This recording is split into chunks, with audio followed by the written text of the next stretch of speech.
Is there anything more thrilling than a great comeback? One team is down and all hope looks to be gone, then out of nowhere that team comes charging back for the win. There is not much more that gets fans excited like a good comeback. The rush when fans get when watching it is like no other. So what are some of the best NBA comebacks? Keep watching to find out. Dallas Mavericks versus Minnesota Timberwolves 2008. After two straight first-round exits in the playoffs following their 2006 NBA Finals loss to the Miami Heat, the Dallas Mavericks were ready to return to the big stage. On December 30th, the Mavericks played a Timberwolves team that was still dealing with loss of Kevin Garnett. Minnesota, who only won 6 games up to that point, led by as many as 29 points with 2 minutes left in the third quarter. However, the Mavericks managed to pull themselves together in front of their home crowd. Led by that season's 6th man of the year, Jason Terry, Dallas erased Minnesota's lead with more than 5 minutes left. The Jets scored 24 of his 29 points during this run, more than all of his opponents combined. The Mavericks took the lead on the next possession and never gave it back, holding the Wolves to only 2 points in the final 2.5 minutes and finishing the game winning by 7 points. While it was not against a great opponent, the feat was still quite impressive. Milwaukee Bucks versus Atlanta Hawks 1977. In the post-Kareem era in Milwaukee, the Bucks predictably had some tough seasons. They were constantly in and out of the playoffs and just had their first ever head coaching change in franchise history. Atlanta was not that much better around the same time either. They would also go through coaching changes and miss the playoffs a bunch of times as well. When these two teams met in November, they had similar records and fans were expecting a close one. The Hawks had a strong third quarter run, outscoring the Bucks 40-21.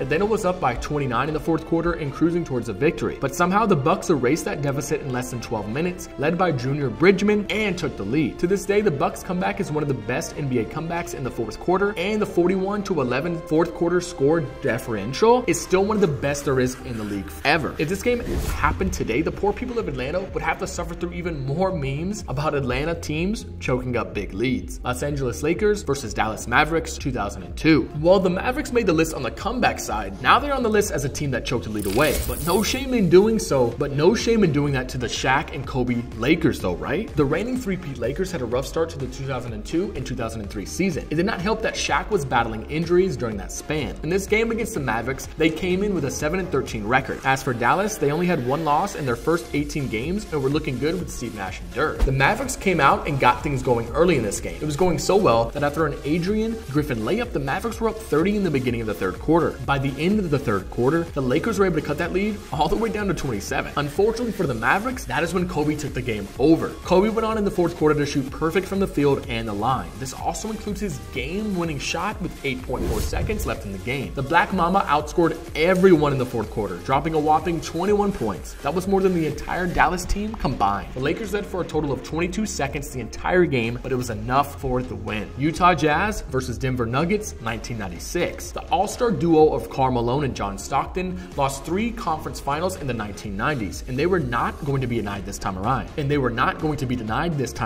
The Nuggets, on the other hand, were in a completely different situation. They had just lost Mutombo and Abdul Rauf in the offseason and had hired coach Dick Mota just a few days before this game. This is why it was such a huge shock that the Jazz found themselves down 70-34 with 20 seconds left in the first half. Not only that, but this game was in Utah too. But thankfully for the Jazz, the coaching of the Nuggets was evident in a bad way and aided the comeback effort. Malone, who led all scorers with 31, scored 19 of his 31 points during the Jazz's run to tie the game with just under 5 minutes in the fourth quarter. This meant the Nuggets had to play in a tight game with the vaunted Jazz for the rest of the game. That was a huge advantage to the Jazz. A bad pass from Denver's Mark Jackson with around 30 seconds left led to the Utah victory in one of the largest comebacks in NBA history. Unfortunately, we all know how this season ended for the Jazz. A loss in the NBA Finals to Michael Jordan and his second repeat with the Bulls. Still, not too shabby to have one of the largest comebacks in NBA history in a game we are sure none of the Jazz forget. There you have it. Those are some of the best comebacks in NBA history. What did you think? Any we missed? Comment below and tell us about other best comebacks that we didn't mention. Remember to like this video and subscribe.